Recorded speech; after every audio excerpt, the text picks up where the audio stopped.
નમસ્કાર બધાને. ચેપ્ટર 5ના નવા લેક્ચરમાં આ બધાનું સ્વાગત છે. આપણે થિયરી આગળ વધારીએ તો એક બે સિમ્પલ ક્વેશ્ચનની પહેલાં ચર્ચા કરીએ, ત્યારબાદ આપણે દાખલા પર અથવા નવો ટોપિક ભણીશું. તો આવો ક્વેશ્ચન ઘણી વખત પૂછાય છે. જેમ કે મેં તમને ચેપ્ટર 1માં પણ કીધેલું કે ભાઈ કોઈ વિદ્યુત ડાયપોલ છે એને નિયમિત વિદ્યુત ક્ષેત્રમાં મૂકવામાં આવે અને વિદ્યુત ડાયપોલ છે એને અનિયમિત વિદ્યુત ક્ષેત્રમાં મૂકવામાં આવે તો જે ડાયપોલ છે વિદ્યુત ડાયપોલ એની વર્તણૂક કેવી હશે, ટૂંકમાં બિહેવિયર કેવો હશે. તો આપણે ખબર છે કે જ્યારે વિદ્યુત ડાયપોલ છે ને નિયમિત વિદ્યુત ક્ષેત્રમાં મૂકશું ત્યારે એના પર શું લાગે? ખાલી ટોર્ક લાગે, બળ લાગશે 0. આ તમને ભણાવેલું છે ચેપ્ટર નંબર 1માં. અને કોઈ વિદ્યુત ડાયપોલ છે એને આપણે અનિયમિત વિદ્યુત ક્ષેત્રમાં મૂકીએ તો એના પર બંને વસ્તુ લાગશે, ટોર્ક પણ લાગશે અને બળ પણ લાગશે. પણ ટોર્ક છે એ લાગ્યા જ નહીં કરે. આપણે ખબર છે કે કોઈ પણ ડાયપોલ આપણે મૂકીએ વિદ્યુત ક્ષેત્રમાં તો એ કઈ રીતે કામ કરશે કે એનો જે ખૂણો છે એ ઘટે. કોની સાથેનો ખૂણો? વિદ્યુત ક્ષેત્ર ઈ સાથેનો ખૂણો જે છે એ ઘટે એ પ્રમાણે એ બિહેવિયર કરશે. તો ધારો કે આ પ્રમાણે ગોઠવું છે, માનો કે વિદ્યુત ક્ષેત્ર આ પ્રમાણે છે તો ડાયપોલ છે ધીમે ધીમે આ પ્રમાણે ગતિ કરે, બરાબર છે. જ્યારે એનો વિદ્યુત ક્ષેત્ર સાથેનો ખૂણો થઈ ગયો 0 ત્યારે એના પર ટોર્ક લાગશે નહીં, બરાબર. તો ટૂંકમાં ટોર્ક હંમેશા લાગે એવું જરૂરી નથી.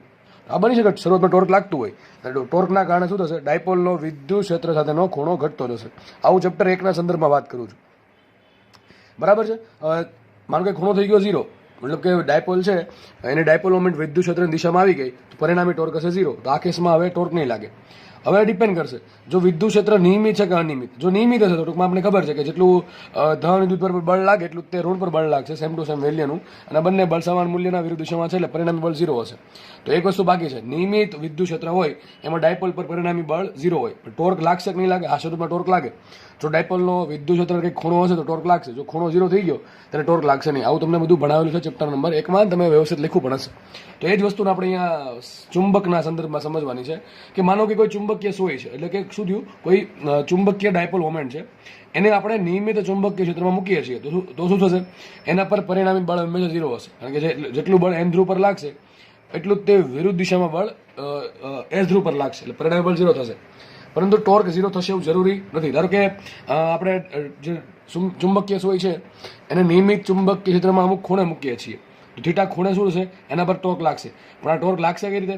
કે જેથી ડાયપોલનો ખૂણો ઘટતો જાય, એટલે થીટા ઘટતો જાય એ રીતે. અને જ્યારે થીટા બરાબર 0 થશે ત્યારે પરિણામી ટોર્ક 0 થશે.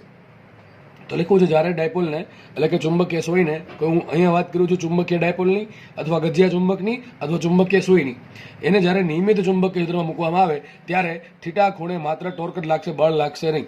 જ્યારે થીટા બરાબર 0 થશે ત્યારે પરિણામી ટોર્ક 0 બનશે, પરંતુ તેના પર લાગતું પરિણામી બળ હંમેશા 0 જ હોય છે. એટલે મગજમાં રાખજો, નિયમિત ચુંબક ક્ષેત્ર આવે તો પરિણામી બળ હંમેશા 0. કારણ શું? જેટલું n ધ્રુવ પર બળ લાગે સેમ ટુ સેમ વેલ્યુનું s ધ્રુવ પર બળ લાગે, પીબી અને -પીબી, એટલે બંને સરખા મૂલ્યના અને વિરુદ્ધ દિશામાં આવે એટલે પરિણામી બળ 0 આવશે. પણ ટોર્ક લાગી શકે, એમ કીધું લાગી શકે, બરાબર છે. થીટા હશે તો ટોર્ક લાગશે, અને ટોર્ક લાગશે કઈ રીતે? થીટા બરાબર 0 થાય એ રીતે. હવે જ્યારે થીટા બરાબર 0 થઈ જશે, બરાબર, ત્યારે ટોર્કે 0 થઈ જશે. ટૂંકમાં ડાયપોલ છે એકદમ સંતુલિત અવસ્થામાં આવી જશે. થીટા બરાબર 0 પર ડાયપોલ એકદમ સંતુલિત અવસ્થામાં આવશે, મતલબ કે એના પર પરિણામી ટોર્કે 0 હશે અને પરિણામી બળ પણ 0 હશે. ટૂંકમાં આ પ્રમાણે થઈ જશે સીધી. હવે આમાં કઈ હલનચલન નહીં થાય. આમ હોય માનો કે તો આગળ નહીં વધે. કારણ શું છે આગળ નહીં વધવાનું? કારણ કે બળ નથી એટલે ફરશે ખરી. ફરવાનું કારણ શું? ટોર્ક છે. તો ફરતા ટોર્ક આ સ્થાને થઈ જશે 0, બરાબર. ટોર્ક બરાબર પીબી સાઇન થીટા. થીટા બરાબર 0 થઈ ગયો એટલે સાઇન થઈ ગયો 0 એટલે ટોર્ક થઈ ગયો 0. આ કેસમાં ડાયપોલ સંપૂર્ણ સ્થિતિ સંતુલિત અવસ્થામાં છે, પરિણામી બળ પણ 0 અને પરિણામી ટોર્ક પણ 0. આ આપણે વાત કરી નિયમિત ચુંબક ક્ષેત્રની. હવે માનો કે ડાયપોલ પર આપણે શું કરીએ? અનિયમિત બાહ્ય ચુંબકીય ક્ષેત્ર લાગુ પાડીએ, મતલબ કે આવું રીતે. માનો કે S ધ્રુવ છે ને n ધ્રુવ છે. માનો કે અહીંયા ચુંબક ક્ષેત્ર B1 છે અને કંઈક B2 છે. હવે અનિયમિત છે એટલે એની દિશા સરખી નહીં, મૂલ્ય સરખા ના આવી શકે, બરાબર છે. તો બની શકે કે આના પર કેટલું બળ લાગશે? PB1. આના n ધ્રુવ પર બળ લાગે PB1 અને S ધ્રુવ પર બળ લાગશે PB2. આના પર માઇનસમાં લાગે, બરાબર, વિરુદ્ધ દિશામાં લાગશે. તો સીધી વાત છે, બંને આ સ્થાનો પર જે ચુંબકીય ક્ષેત્ર છે એના મૂલ્ય અલગ અલગ હશે અને દિશા પણ અલગ અલગ હશે. એના કારણે n અને S ધ્રુવ પર લાગતા બળોના મૂલ્ય અલગ અલગ હશે અને દિશા પણ અલગ અલગ હશે. એટલે આપણે એવું કંઈ જરૂરી નથી કે હંમેશા જરૂરી નથી કે અહીંયા પરિણામી બળ 0 થઈ શકે. આ ચાન્સ છે કે પરિણામી બળ 0 થઈ શકે, પણ એવું નથી કે હંમેશા 0 જ હશે. સમજ પડે કે ન પડે? એટલે તમે અનિયમિત ચુંબકીય ક્ષેત્રમાં જ્યારે કોઈ ડાયપોલને મૂકવામાં આવે ત્યારે શું થશે? એના પર પરિણામી બળ લાગી શકે. જ્યારે અહીંયા શું હતું? બળ હંમેશા 0 જ હશે, પણ અહીંયા પરિણામી બળ લાગી શકે. વાત કરીએ ટોર્કની તો સીધી વાત છે, બે બળો છે અલગ અલગ દિશામાં છે એટલે કંઈક તો ટોર્ક ઉત્પન્ન થશે. ટોર્ક ઉત્પન્ન થશે, પણ બનશે એવું કે જ્યારે ખૂણો થીટા હશે ત્યારે ટોર્ક લાગશે. અને જ્યારે ટોર્ક ઉત્પન્ન કઈ રીતે થશે? જેથી થીટા ઘટે એ રીતે. અને જ્યારે થીટા બરાબર 0 થશે ત્યારે પરિણામી ટોર્ક થશે 0. ટૂંકમાં આ કેસમાં પણ ટોર્ક લાગી શકે, આમાં પણ ટોર્ક લાગી શકે. આમાં જ્યારે થીટા 0 થશે ત્યારે ટોર્ક શૂન્ય, આમાં પણ જ્યારે થીટા 0 થશે ત્યારે ટોર્ક શૂન્ય. તો બેમાં ફરક શું છે?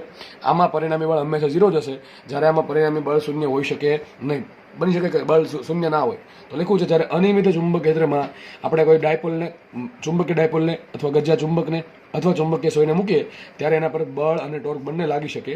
જ્યારે થીટા બરાબર 0 થશે ત્યારે ટોર્ક શૂન્ય થાય, પણ ત્યારે બળ તો લાગશે જ, બરાબર કે નહીં? બળ શૂન્ય થઈ શકે નહીં. એવું કંઈ જરૂર નથી કે બળ શૂન્ય થાય છે ઇન શોર્ટ, બરાબર કે નહીં? કારણ કે એન ધ્રુવ અને એસ ધ્રુવ પર અલગ અલગ દિશામાં અલગ અલગ મૂલ્યનું બળ લાગતું હોઈ શકે. એટલા માટે તો તમને સવાલ પૂછાય કે ભાઈ નિયમિત ચુંબક ક્ષેત્રમાં ડાયપોલને મૂકવામાં આવે તો શું થાય? તો બળ તો હંમેશા 0 જશે, ટોર્ક લાગી શકે. થીટા બરાબર 0 થાય ત્યારે ટોર્ક પણ શૂન્ય થશે. એટલે એ કન્ડિશનમાં ડાયપોલ સંપૂર્ણ સંતુલિત અવસ્થામાં આવશે. અને જો અનિયમિત ચુંબક ક્ષેત્રમાં મૂકવામાં આવે તો ડાયપોલ પર બળ તો લાગવાનું જ છે હંમેશા. કારણ શું એનું? અનિયમિત છે એટલે તમે એવું ધારી ના શકો કે એસ પર ને એન પર બી સરખા હશે, બરાબર? અનિયમિત છે એટલે વેલ્યુ ડેફિનેટલી અલગ અલગ હશે. આ એવું નથી કે ભાઈ બળ 0 ના થઈ શકે. બળ બની શકે કદાચ કે ભાઈ એસ અને એન પર જે બી છે એ સરખા મૂલ્યના હોય અને વિરુદ્ધ દિશામાં બળ લાગતો તો ચાન્સ રહે એમ કહું છું, બરાબર? ચાન્સ રહેશે, પણ નોર્મલી તો બળ લાગશે જ. કારણ શું કે ભાઈ અનિયમિત છે એટલે મોટા ભાગે આપણે એવું ધારી શકીએ કે ભાઈ એસ ધ્રુવ પર અને એન ધ્રુવ પર જે બી હશે એ કેવા હશે? બાહ્ય બી અલગ અલગ હશે. એટલા માટે બળ લાગવાનું છે અને ટોર્ક પણ લાગવાનું છે. ક્યાં સુધી? થીટા બરાબર 0 ન થાય ત્યાં સુધી. અને જેવો થીટા 0 થયું એટલે ટોર્ક 0 થઈ ગયું, પણ બળ 0 થશે નહીં. અહીંથી તમને સ્ટેટમેન્ટ આધારિત દાખલા આવી શકે, સોરી ક્વેશ્ચન આવી શકે છે, બરાબર છે? અને સેમ ટુ સેમ વસ્તુ ચેપ્ટર 1માં પણ આ જ વસ્તુ ભણાવેલી છે. તમને જે લોકોને રિવિઝન કર્યું છે કે યાદ હશે એને ખબર રહેશે હું શું કહેવા માંગુ છું, બરાબર છે? ઓકે, ચલો આપણે આગળ વધીએ. હવે નેક્સ્ટ ટોપિક ભણીએ આપણે. નેક્સ્ટ ટોપિકમાં એવું છે કે ભાઈ માનો કે તમારી પાસે કોઈ ગજ્યો ચુંબક છે, બરાબર? માનો કે આ પેન લઈ લઈએ. એ પેન સપોઝ ગજ્યો ચુંબક છે. હવે તમને દાખલા શું કરે ખબર છે? દાખલામાં એવું પૂછશે કે આ ગજ્યા ચુંબકના 2 ટુકડા કરી નાખ્યા, બરાબર? 2 ટુકડા કરી નાખ્યા છે. તો આ ટુકડા કરવાથી ચુંબકનું ધ્રુવમાનમાં કંઈ ફેરફાર થાય કે નહીં? ચુંબકની ચૂડામણીમાં કંઈ ફેરફાર થાય કે નહીં? આ બે મેઇન વસ્તુ આપણે ભણવાની છે અત્યારે, બરાબર? તો આપણે તમને યાદ હશે શરૂઆતના લગભગ પહેલા કે બીજા લેક્ચરમાં મેં તમને સમજાવ્યું હતું કે ગજિયા ચુંબકનું જે ધ્રુવમાન છે એ ગજિયા ચુંબકના આડછેદના એરિયા પર ડિપેન્ડ કરે, એની લંબાઈ પર ડિપેન્ડ કરે નહીં. બહુ મહત્વની વાત છે. શું કહું છું? ગજિયા ચુંબકનું જે ધ્રુવમાન છે એટલે કે એન ધ્રુવ અને એસ ધ્રુવ ની જે પ્રબળતા છે જેને આપણે સિમ્પલ કહીએ ધ્રુવમાન, બરાબર કે? તો એ જે ધ્રુવમાન છે પી એ એરિયા પર ડિપેન્ડ કરે. કોના એરિયા પર? આ ગજ્યો ચુંબક છે એના આડછેદના એરિયા પર. એની લંબાઈ આરે એને કંઈ લેવા દેવા છે નહીં. એટલે મતલબ સમજો તમે, પી ક્યારે બદલે? જો ગજિયા ચુંબકનો એરિયા બદલે તો જ તે ધ્રુવમાન બદલશે.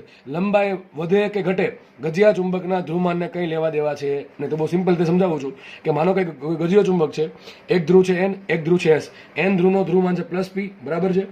અને એસ ધ્રુવમાન છે -p.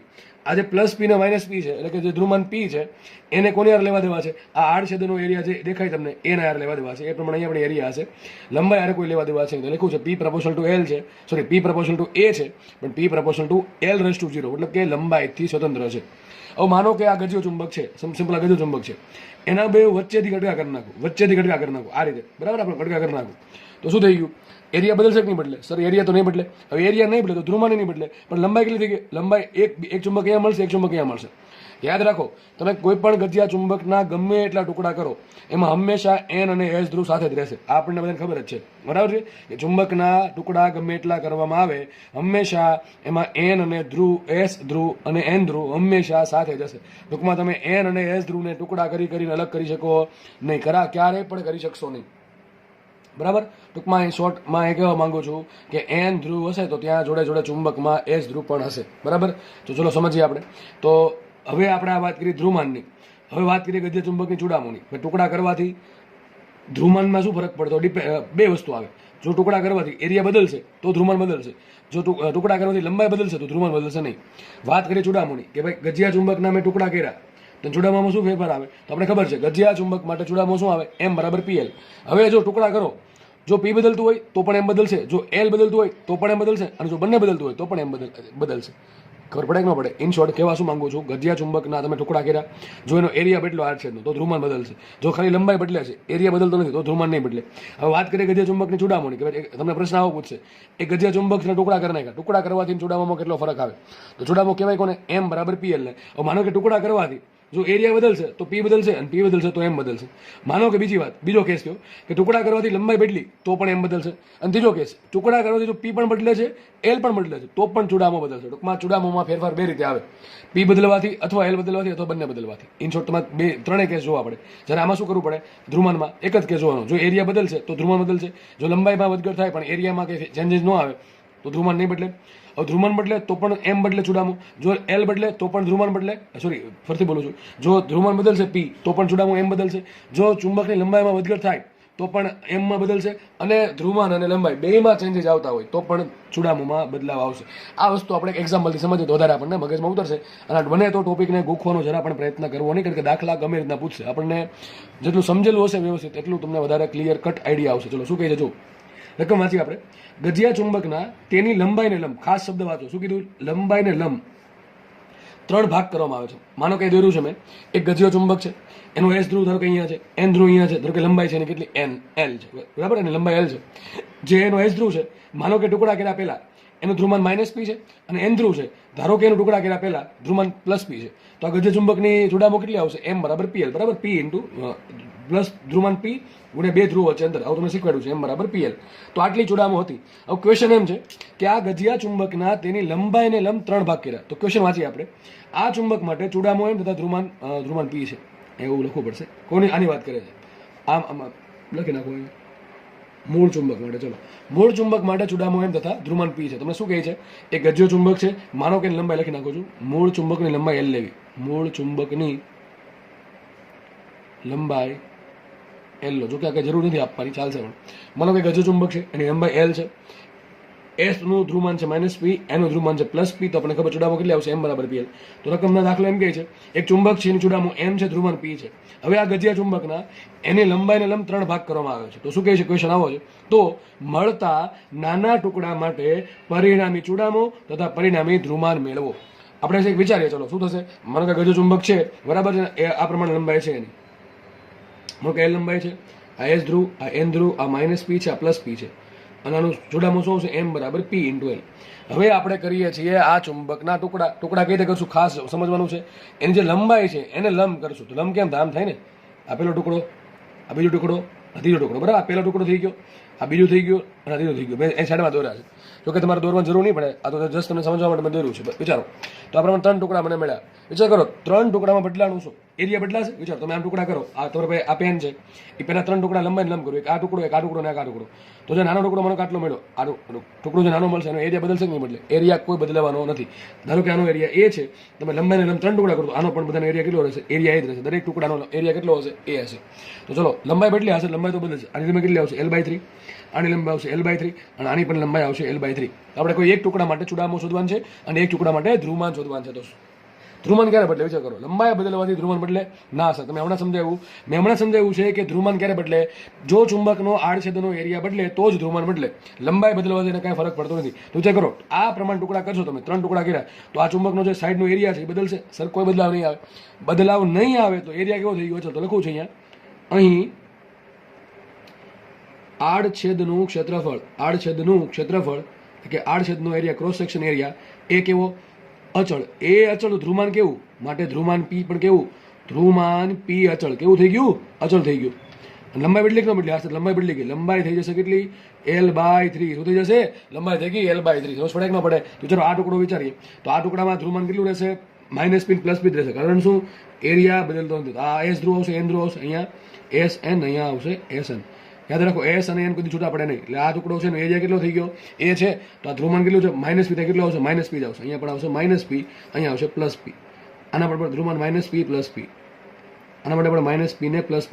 તો સર બદલું શું, બદલું ખાલી લંબાઈ બદલી. શું બદલી, લંબાઈ બદલી. ચલો, તો દાખલા પૂછાય તમને કે આપેલ કેસમાં ધ્રુમાનનું મૂલ્ય કેટલું આવશે, તો જેટલું પહેલા હતું એટલું જ રહેશે. ટૂંકમાં ધ્રુમાન કેટલું આવશે, p જ આવશે. બીજી વાત કરીએ સર, ચૂડામો પણ બીજું છે મને, તો આપણે પરિણામી ધ્રુમાન શું મળશે, p જ મળશે. ટૂંકમાં જે નાનો ટુકડો મેળો એના માટે ધ્રુમાન રહેશે p, કારણ કે એરિયા બદલો નથી. એની ચૂડામો શું આવે, ચૂડામો સૂત્ર શું આવે, ચૂડામો બરાબર પરિણામી ચૂડામો m' બરાબર શું આવશે, ધ્રુમાન કેટલું છે આનું ધ્રુમાન કેટલું, p ને ગુણ્યા 2 ધ્રુવ વચ્ચે અંતર l/3, તો pl/3. શું આવશે આન્સર, માટે આન્સર m/3. મતલબ કે ચુંબકના 3 ટુકડા કરવાથી સાબિત શું થયું? ચુંબકના તેની લંબાઈને લંબ 3 ભાગ કરવાથી ધ્રુવમાન કેવું થઈ ગયું? અચળ થઈ ગયું. લંબાઈ કેટલી થઈ ગઈ? ત્રીજા ભાગની થઈ ગઈ. આપણે ખબર છે ચૂડામો કોના બે વસ્તુ પર ડિપેન્ડ કરે, પી પર ને એલ પર. આ પી નથી બદલતું, જે નાનો ટુકડો છે એના માટે પી બદલું નહીં, પણ લંબાઈ કેટલી થઈ ગઈ? ત્રીજા ભાગની. તો સીધી વાત છે કે જેની ચૂડામો છે, નવી ચૂડામો, એ કેટલી હશે? મૂળ ચુંબક કરતા ત્રીજા ભાગની હશે. કેટલી હશે? મૂળ ચુંબક કરતા ત્રીજા ભાગની હશે. આવડે કે ન આવડે? સિમ્પલ દાખલાઓ છે, બરાબર છે. ચલો બીજો કેસ લઈએ આપણે. તો હમણાં જે આપણે વસ્તુ તમને સમજાવી એને મારે શોર્ટ એન્ડ સિમ્પલમાં કેવી હોય તો આ એક લાઈન તમને યાદ રાખજો. જો ગજિયા ચુંબકના તેની લંબાઈને લંબ, એટલે કઈ રીતે લંબાઈને લંબ ટુકડા કરશો તો એરિયા બદલાશે કે નહીં બદલાય? નહીં બદલાય, બરાબર કે નહીં? હમણાં આપણે જોયું કે લંબાઈને લંબ ટુકડા કરીએ કોઈ પણ વસ્તુના તો એનો આડછેદનો એરિયા બદલાશે નહીં. તો આપણે લખ્યું છે જો ગજિયા ચુંબકના તેની લંબાઈને લંબ, એટલે કે શું થશે? એરિયા બદલાશે નહીં. એવા કુલ n સરખા ભાગ, હમણાં કેટલા ભાગ કર્યા? 3 ભાગ કર્યા. ધારો કે આવા n ભાગ કર્યા મેં. ગજિયા ચુંબક છે એની લંબાઈને લંબ મેં n ભાગ કર્યા. n ની સંખ્યા કોઈ પણ હોઈ શકે, 2 હોઈ શકે, 3, 4, 5, 6 કોઈ પણ હોઈ શકે. તો થશે શું? આ નવા ચુંબક માટે ધ્રુવમાન બદલાશે નહીં, બરાબર કે નહીં? કેમ ધ્રુવમાન નહીં બદલાય? ધ્રુવમાન એટલા માટે નહીં બદલાય કારણ કે એરિયા બદલાતો નથી. કેમ નહીં બદલાય? એરિયા અચળ. એ અચળ એટલે ધ્રુવમાન કેવું થઈ ગયું? અચળ. તો જે નવો નાનો ટુકડો મળશે, બરાબર, આપણે હમણાં કેસ જોઈએ 3 ટુકડાવાળો કેસ, એમાં મેં લંબાઈને લંબ 3 ટુકડા કર્યા તો ધ્રુવમાન બદલાવાનું નહીં. એનું કારણ શું?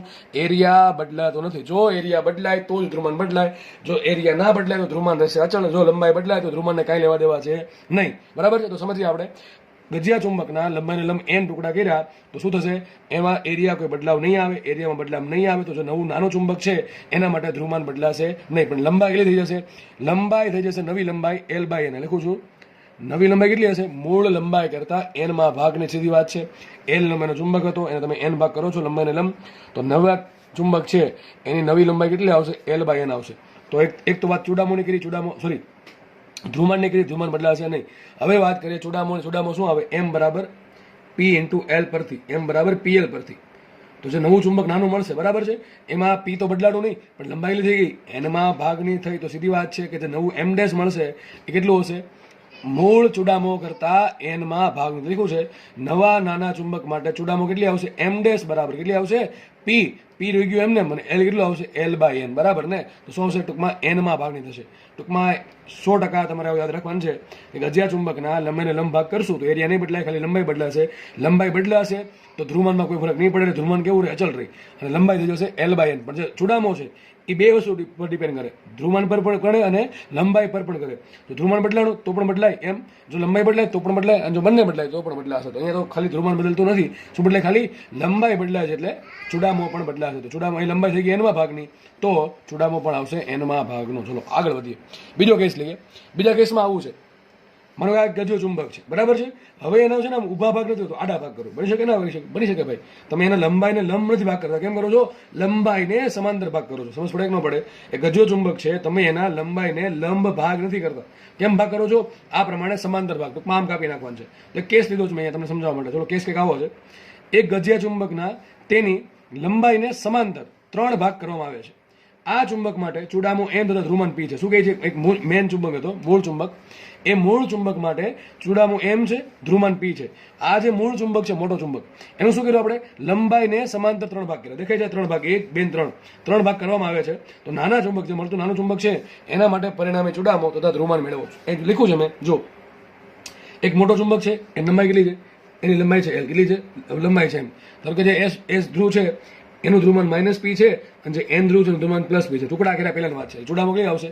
એની ચૂડામો આવશે m બરાબર pl. કેટલી આવશે? m બરાબર pl. આટલી ચૂડામો આવે, શરૂઆતમાં આટલી આવશે. હવે આપણે શું કર્યું? આ ચુંબકના લંબાઈને સમાંતર 3 ભાગ કર્યા. તો લખો એ સીધી વાત છે ભાઈ, સીધી વાત છે. આડછેદનો એરિયા ઘટી જશે કે નહીં ઘટે? 100% ઘટશે. કેટલો થઈ જશે? તો 3 ટુકડા કર્યા છે તો એરિયા થઈ જશે ત્રીજા ભાગનો. કેટલો થઈ જશે? ત્રીજા ભાગનો. અહીંયા કેટલો એરિયા છે? આ એરિયા a છે, પણ આ એરિયા થઈ ગયો a/3. કેટલો એરિયા થઈ ગયો? a/3. લખ્યું છે અહીંયા. અહીં એરિયા થશે ત્રીજા ભાગનો. આપણને ખબર છે ધ્રુવમાન કોના પર ડિપેન્ડ કરે? એરિયા પર. મેં તમને હમણાં કીધું કે જો એરિયા બદલે તો ધ્રુવમાન બદલે. જો લંબાઈ બદલશે ધ્રુવમાનમાં કોઈ ફરક નહીં પડે. તો અહીંયા એરિયા તો બદલો ડેફિનેટલી. લંબાઈ બદલશે? સર લંબાઈ નહીં બદલે. વિચાર કરો, આ એક નાનો ટુકડો મળ્યો, એક પછી વચ્ચેનો અને ત્રીજો સાઈડમાં દોર્યા છે. 3 ટુકડા માટે લંબાઈ કેવી આવશે? સરખી આવશે. 3 ટુકડા માટે લંબાઈ કેવી? સરખી. લખો શું લખાય અહીંયા? l અચળ. શું છે અહીંયા? l અચળ છે, પણ એરિયા ઘટી ગયો, એરિયા થઈ ગયો ત્રીજા ભાગનો. તો ધ્રુવમાન પ્રપોર્શનલ ટુ a હોય એટલે ધ્રુવમાન પણ ત્રીજા ભાગનું થશે. તો માનો કે આ s ધ્રુવ છે, એનું ધ્રુવમાન -p હતું, તો આ s ધ્રુવનું ધ્રુવમાન કેટલું થઈ જશે હવે? -p/3. અને આ જે એન ધ્રુવ આવશે એનું ધ્રુવમાન થશે +p/3, કારણ કે એરિયા થઈ ગયો ત્રીજા ભાગનો એટલા માટે. તો બહુ સિમ્પલ વસ્તુઓ સમજાવું છું તમને, આરામથી તમને સમજણ પડવી જોઈએ. તો આમાં શું આન્સર આવે, મતલબ આન્સર આવી ગયો છે કે p' જે હશે, p' કેટલું હશે, નવું ધ્રુવમાન. શું લખાય? નવું ધ્રુવમાન. ધ્રુવમાન p' શું આવશે? p' બરાબર આવશે મૂળ ધ્રુવમાન કરતા ત્રીજા ભાગનું. હવે વાત કરીએ ચૂડામોની, બરાબર છે. ધ્રુવમાન શું કામ ઘટી ગયું? કારણ કે એરિયા ઘટી ગયો એટલે. વાત કરીએ ચૂડામોની. ચૂડામોનું સૂત્ર શું આવે? m બરાબર pl પરથી. m બરાબર pl પરથી. ચલો, માનો કે નવી ચૂડામો છે m' બરાબર શું આવશે? નવું ધ્રુવમાન. આ ચુંબક માટે ધ્રુવમાન શું છે? -p/3 ને +p/3. ધન લેવો તો ધન આવશે p/3 ઇન્ટુ બે ધ્રુવો વચ્ચે કેટલું અંતર છે? બે ધ્રુવો વચ્ચે l અંતર છે. તો ચૂડામો શું આવશે? p/3 ઇન્ટુ l, મતલબ શું થયો? pl/3. કેટલું આવશે? pl/3. મતલબ શું થઈ ગયું? ત્રીજા ભાગની. તો જો આ કેસમાં પણ ચૂડામો ત્રીજા ભાગની જ થાય છે. આગળના કેસમાં પણ ચૂડામો ત્રીજા ભાગની જ થતી હતી. કારણ શું? આગળના કેસમાં શું હતું કે ભાઈ લંબાઈ ત્રીજા ભાગની થઈ ગઈ હતી પણ ધ્રુવમાન બદલ્યું નહોતું. ધ્રુવમાન ન બદલ્યું પણ લંબાઈ ત્રીજા ભાગની થઈ એટલે ચૂડામો ત્રીજા ભાગની થઈ. આ કેસમાં શું થયું? લંબાઈ અચળ રહી પણ એરિયા ત્રીજા ભાગનો થઈ ગયો. એરિયા ત્રીજો ભાગનો થવાથી એનું જે ધ્રુવમાન છે એ ધ્રુવમાન થઈ ગયું ત્રીજા ભાગનું. લંબાઈ રહી અચળ પણ ધ્રુવમાન ત્રીજા ભાગનું થઈ ગયું એટલે ચૂડામો ત્રીજા ભાગની થઈ ગઈ. તો બંને કેસમાં ચૂડામો તમને ત્રીજા ભાગની જ મળશે. પણ આગળના કેસમાં ધ્રુવમાન અચળ હતું, જ્યારે અહીંયા ધ્રુવમાન અચળ નથી. આ કેસમાં એલ અચળ છે, બરાબર કે નહીં? તો બહુ સિમ્પલ વસ્તુઓ છે. એક જ વસ્તુ, એક જ સિમ્પલ કોન્સેપ્ટ કે ભાઈ શું p proportional to a હોય અને m બરાબર pl હોય. બસ આટલું ખબર હોય તો દાખલો ગમે સોલ્વ થઈ જાય. ટુકડાનો એરિયા બદલે તો p બદલશે, p બદલે તો પણ m બદલે, l બદલે તો પણ m બદલે, અને બંને બદલે તો પણ m બદલે. હવે આપણે મિક્સ કેસ જોઈએ. પહેલા આનું સ્ટેટમેન્ટ વાંચી લે. સ્ટેટમેન્ટ શું આવશે, પછી આપણે બે મિક્સ કેસ જોઈએ છીએ. ક્વેશ્ચન કંઈક આવો છે, એટલે કે સ્ટેટમેન્ટ આવું છે: જો ગજિયા ચુંબકના લંબાઈને સમાંતર m ભાગ કરવામાં આવે. એક કામ કરીએ, m છે ને નહીં રાખીએ આપણે, m નથી રાખવું, કારણ કે આ ચૂડામાનું એમ ભેગું થઈ જશે. ધારો કે લખી નાખું છું x ભાગ. કેટલા લખી નાખું છું? x ભાગ. જस्ट સમજવા માટે, જો ગજિયા ચુંબકના લંબાઈને સમાંતર x ભાગ કરવામાં આવે તો નવા ચુંબક માટે ધ્રુવમાન શું થશે? x માં ભાગનું. કેટલામાં થશે? સીધી વાત છે. કારણ શું? કારણ કે એરિયા થઈ જશે x માં ભાગનું. લખું છું કે અહીંયા એ x માં ભાગનું થવાથી તો નવો ચુંબક જે મળશે એના માટે એરિયા કેટલો હશે? x માં ભાગનું. લંબાઈ કેવી? અચળ. લખું છું l અચળ. l અચળ રહેશે જ્યારે એનું એરિયા થઈ ગયો x માં ભાગનો. કારણ કે આપણે ભાગ પડ્યા લંબાઈને સમાંતર, કોમન સેન્સ. તો આપણે નવા ચુંબક જે મળશે એના માટે એરિયા હશે x માં ભાગનો અને l કેવો હશે? અચળ હશે. એટલે આપણે ખબર છે ધ્રુવમાન p proportional to એરિયા હોવાથી એરિયા x માં ભાગનો થાય તો ધ્રુવમાન પણ x માં ભાગનું થાય. અને ચૂડામો શું આવશે? ચૂડામો m બરાબર pl. ચૂડામો સૂત્ર શું આવે? m બરાબર pl. ચલો, pl માં l કેવા? અચળ. પણ ફરીથી બોલું છું, m બરાબર pl માં l કેવા છે? અચળ છે. પછી ધ્રુવમાન p છે એ થઈ ગયું x માં ભાગનું એટલે ચૂડામો કેટલું થશે? x માં ભાગનું. ચૂડામો કેટલું થાય? x માં ભાગનું. અહીં m કાઢીને x લખ્યું છે કારણ કે પેલું m છે ને એ ચૂડામો વાળા કદાચ મિક્સ થાય એટલા માટે. તો ફરીથી સ્ટેટમેન્ટ વાંચીએ આપણે કે જો ગજિયા ચુંબકના તેની લંબાઈને સમાંતર x ભાગ કરવામાં આવે તો એરિયા થશે x માં ભાગનો, લંબાઈ રહેશે અચળ. હવે a proportional to p હોય એટલે p proportional to a થવાથી શું થશે? નવા ચુંબક માટે ધ્રુવમાન x માં ભાગનું થશે, જ્યારે નવા ચુંબક માટે ચૂડામો પણ x માં ભાગની થશે. અરે ખોટું લખ્યું, અહીંયા એમ જ બરાબર, તો અહીંયા આવશે x. કંઈ નહીં, વાંધો નહીં. આ ચૂડામો એમ છો, સોરી, કંઈ રહેવા દો ને, વાંધો નહીં. તમારા લખો નવા ચુંબક માટે ચૂડામો કેટલી થશે? ચૂડામો પણ x માં ભાગની. ઓકે, x માં ભાગની થશે કારણ કે અહીંયા લંબાઈ અચળ છે પણ p x માં ભાગનું થયું એટલા માટે m x માં ભાગનું થશે. ચલો નેક્સ્ટ કેસ. દાખલો બહુ મસ્ત છે. ચલો શું કહેજો? ગજિયા ચુંબક માટે ચૂડામો m તથા ધ્રુવમાન p છે. આગળ વધીએ. આ ગજિયા ચુંબકના પેલા શું કર્યું? લંબાઈને લંબ એ ભાગ કર્યા. શું કર્યું? લંબાઈને લંબ એ ભાગ. ચલો માનો કે ગજિયો ચુંબક ફટાફટ દોરું છું, કે દોરવા જરૂર ના પડે, ફટાફટ તમારા માટે દોર દઉં છું હું. આ s ધ્રુવ, આ n ધ્રુવ, આ ધ્રુવમાન કેટલું? -p. માનો કે આ ધ્રુવમાન +p છે, લંબાઈ ધારો કે l છે. હવે શું કર્યું? એ ગજિયા ચુંબકના શું કર્યું? લંબાઈને લંબ એ ભાગ કર્યા. શું કર્યું? લંબાઈને લંબ એ ભાગ. દાખલો કે કાગળ આવશે, નાનો ચુંબક કેવો આવશે? નાનો ચુંબક આ કાગળ આવશે, નાનો ચુંબક આવો આવશે, બરાબર છે. લંબાઈ કેટલી થઈ જશે? લંબાઈ જશે l/a. કેટલી થશે લંબાઈ? l/a. એરિયા બદલશે કે નહીં બદલે? સર એરિયામાં કોઈ બદલાવ નહીં આવે. એરિયા જો નહીં બદલે તો અહીંયા s ધ્રુવનું s રહેશે, અહીંયા n નું n રહેશે, અહીંયા આવશે -p, અહીંયા આવશે +p. આવડે કે ન આવડે? આવું સિમ્પલ વસ્તુ છે. કારણ કે એરિયા બદલો નહીં તો ધ્રુવમાન પણ બદલશે નહીં. લંબાઈ બદલી ગઈ તો ચૂડામો શું આવશે? ચૂડામો ચૂડામો કેટલી છે? m. અહીંયા જુઓ, વિચારો, m બરાબર pl ને. હવે અહીંયા આપણે સૂત્ર મૂકીએ તો m બરાબર pl વાળું સૂત્ર મૂકશું તો ચૂડામો શું આવશે? ચૂડામો m બરાબર, m ડેશ કહું છું, m ડેશ બરાબર શું આવશે? p રહી ગયું એમને, અને લંબાઈ થઈ ગઈ l/a. તો ચૂડામો ટૂંકમાં કેટલી થઈ ગઈ? m/a.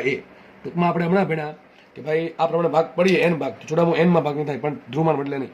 આગળ વાંચીએ તો ટૂંકમાં મેં એટલું વાંચ્યું, મને આટલી ખબર પડી ગઈ કે ભાઈ ચુંબક હતું, લંબાઈ L હતી, ધ્રુવમાન P હતું, જોડામો M હતી. હવે એના લંબાઈને લંબ આ પ્રમાણે n કેટલા ભાગ કર્યા? A ભાગ કર્યા. તો જે નવું ચુંબક મળશે એની લંબાઈ હશે L બાય A. એરિયા કેવો હશે લખું છું, એ લંબાઈ થઈ ગઈ L બાય A.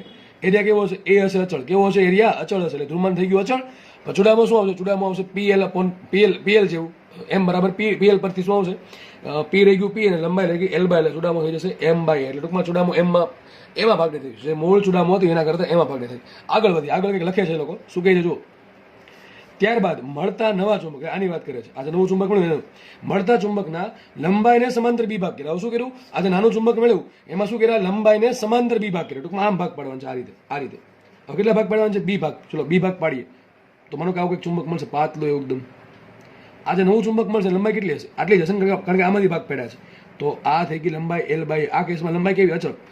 હવે એરિયા કેટલો થશે? એરિયા થશે બીમાં ભાગનું, સીધી વાત છે ને. આ એરિયા કેટલો છે? A છે. આ એરિયા કેટલો? A છે. હવે તમારે આમ ભાગ પાડવાનો છે, 1 2 3 4 5. કેટલા ભાગ પાડવાનો છે? બી ભાગ. બી એક સંખ્યા હશે, બરાબર? બી એક સંખ્યા 5 4 3 2 ગમે એવા ભાગ હશે. ઓકે, તો જે નવું ચુંબક મળશે, વિચારો એમાં એરિયા બદલો કે ન બદલો? બદલશે. એરિયા બદલો, વિચારો એરિયા બદલો તો ધ્રુવમાન કેટલું થશે? જેટલું એરિયા થયો હોય એટલું ધ્રુવમાન થતું. ધારો કે આ ધ્રુવ છે, આ N ધ્રુવ છે, તો આનું ધ્રુવમાન આવશે -P બાય B, આનું ધ્રુવમાન આવશે +P બાય. ટૂંકમાં આ ધ્રુવમાન થશે બીમાં ભાગનું. શું થાય? અહીં લખું છું, ધ્રુવમાન P કેવું? P અચળ.